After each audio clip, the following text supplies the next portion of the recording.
Hello, നമസ്കാരം സുഹൃത്തുക്കളെ. നമ്മുടെ നാട്ടിൽ തെരഞ്ഞെടുപ്പുകൾ, ജയപരാജയങ്ങൾ, ആഘോഷങ്ങളൊക്കെ മുൻകാലങ്ങളിൽ ഉണ്ടായിട്ടുണ്ട്, നിരവധിയായിട്ടുണ്ടായിട്ടുണ്ട്.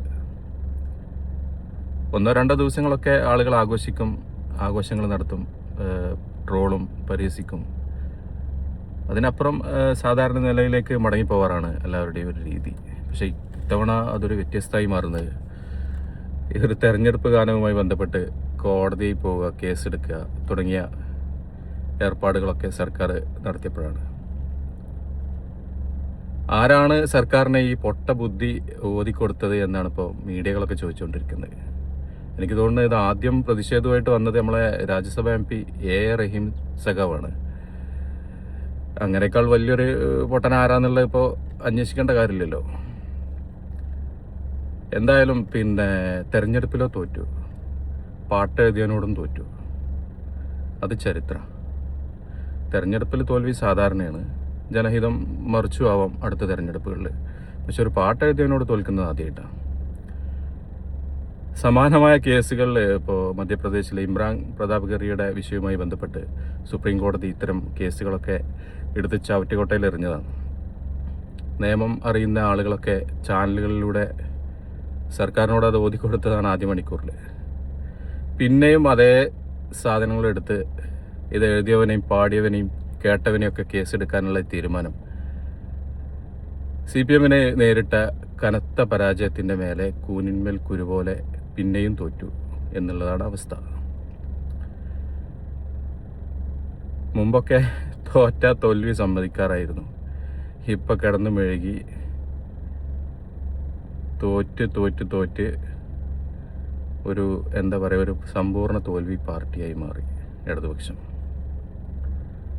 ഇടതുപക്ഷത്തെ എല്ലാവരും അത്തരം ഏർപ്പാടുകൾക്ക് പിന്തുണക്കുന്നുണ്ടെന്ന് കരുതുന്നില്ല. ചിലരൊക്കെ സൈലൻ്റായി, കുറച്ച് ബുദ്ധിയുള്ള ആളുകളൊക്കെ അതിൽ ബാക്കിയുണ്ടല്ലോ.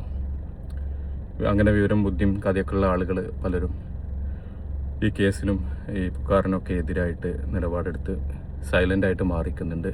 നിർഭാഗ്യവശാൽ അത്തരം ആളുകൾ, അത്തരം വിവേകമതികളായിട്ടുള്ള ആളുകൾ ആ സംഘടനകളിലും പാർട്ടികളിലൊക്കെ കുറവാണ്.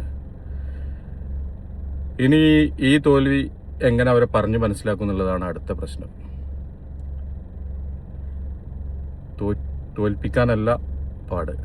ഇടതുപക്ഷക്കാരെ CPM ഒന്നും തോൽപ്പിക്കാൻ വലിയ പാടൊന്നുമില്ല. പക്ഷേ അവർ തോറ്റു എന്ന് അവരെ പറഞ്ഞ് മനസ്സിലാക്കാൻ കുറച്ച് പാടാണ്.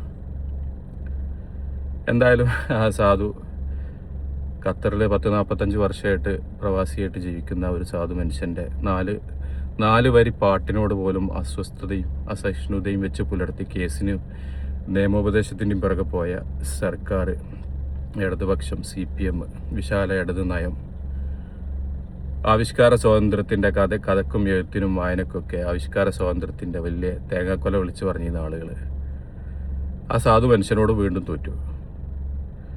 അങ്ങനെ തോൽവികളിൽ നിന്ന് തോൽവികളിലേക്ക് നമ്മുടെ ഇടതുപക്ഷ സുഹൃത്തുക്കൾ അനുസ്യൂതം നിർഗളം പാഞ്ഞുകൊണ്ടിരിക്കുകയാണ്. അവരെ തുടരട്ടെ. ജനങ്ങൾ ഈ സർക്കാരിനെതിരാണ്, ഈ ശബരിമല കൊള്ളക്കെതിരാണ്. അവർ പ്രതികരിക്കും. അവർക്ക് പ്രശ്നം 4 വരി പാട്ടല്ല. അവരുടെ പ്രശ്നം അയ്യൻ്റെ സ്വർണം കട്ടുണ്ടായതാണ്, സ്വർണ്ണപ്പാളി മോഷ്ടിച്ചതാണ്. അതിനെതിരെ അവർ പ്രതികരിക്കും. അവർ കൂടുതൽ കനത്തിൽ പ്രതികരിക്കാതിരിക്കാൻ ഇടതുപക്ഷ സുഹൃത്തുക്കൾ ദയവായിട്ട് ഇപ്പോൾ പ്രവർത്തിച്ചു കൊണ്ടിരിക്കുന്ന ഏർപ്പാട്, ആ മെഷീന് ഓഫാക്കുക എന്നുള്ളത് മാത്രമേ അതിന് നിർവാഹമുള്ളൂ. അപ്പോൾ ശുഭദിനം സുഹൃത്തുക്കളെ. എല്ലാവർക്കും നന്മ നേരുന്നു. വീണ്ടും ഇത്തരം പൊട്ടത്തരങ്ങളുമായിട്ട് റഹീം വരട്ടെ. കനത്ത തോൽവികളുമായിട്ട് ഇടതുപക്ഷം മുന്നോട്ട് പോട്ടെ. അപ്പോൾ ഓക്കെ, ബൈ.